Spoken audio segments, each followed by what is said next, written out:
Word the ones. Is fear robbing you of your dream? What's up, it's Gene. This worded to be great. When I was in college, I had this friend, man, and he used to always play basketball with me. And the guy was really cool. I liked being around him. I liked talking to him.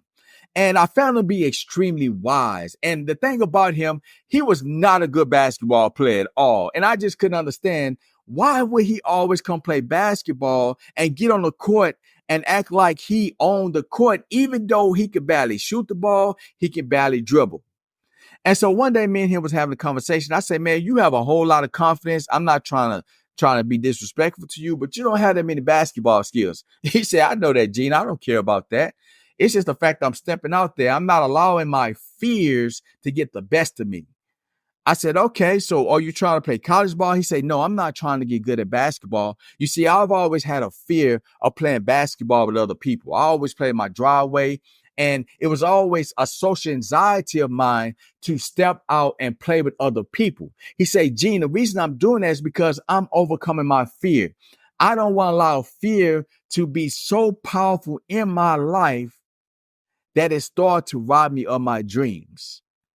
And I said, what do you mean by that? He said, well, one day, man, I was talking to my daddy, and my daddy said to me, he said, look, he said, son, I know you're going out to college. You always playing basketball in the driveway. You always been afraid to do things, but you have all these dreams and all these goals you want to accomplish.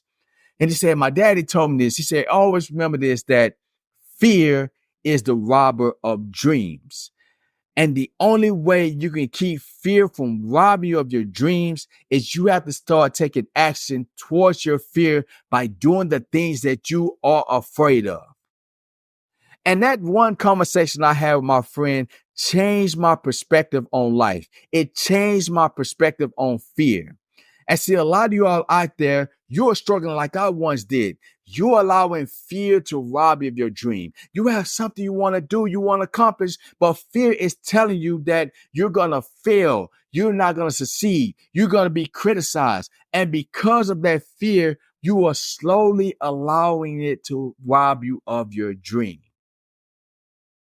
So I want to encourage you to do three things to overcome that fear. The first thing is you have to acknowledge that fear. You see, what I loved about my friend, he acknowledged the fact he had a fear of playing basketball with other people. So he acknowledged it, but he also did the second thing. He had made up his mind that despite that fear, he was going to face it. He wasn't going to allow it to become so powerful in his life that eventually it will rob him of his dreams. And the third thing that he did that we all must do if we want to keep fear from robbing us of our dream is we have to take action doing the thing that we're afraid of. You see, my friend wasn't good at basketball. And he used to come in there and play like he was the most confident person in the world. He owned the basketball court because what I didn't realize, he wasn't competing against us. What he was doing is competing against his fear. He was destroying his fear. He was keeping fear from robbing him of his dream. So I want to encourage you to do the same thing. Don't let fear rob you of your dream. Instead, go against that fear. Act on your dreams. Do what you have to do to make your dreams become a reality because you are worthy to be great. If you're somebody you struggle with limitations and you need some help, my new book, Word to Be Great, How to Build Self-Discipline and Achieve Your Greatness, is a guide that can help you to overcome those limitations. So I want to encourage you to get a copy of my new book by going to Amazon and type in Gene Mosley and the title, Word to Be Great, How to Build Self-Discipline and Achieve Your Greatness. Or if you want to get a signed copy, go to my website, wordtobegreat.com here in the US, and get your copy, and I will sign it. I would love to send a message to you to show my appreciation for you showing support.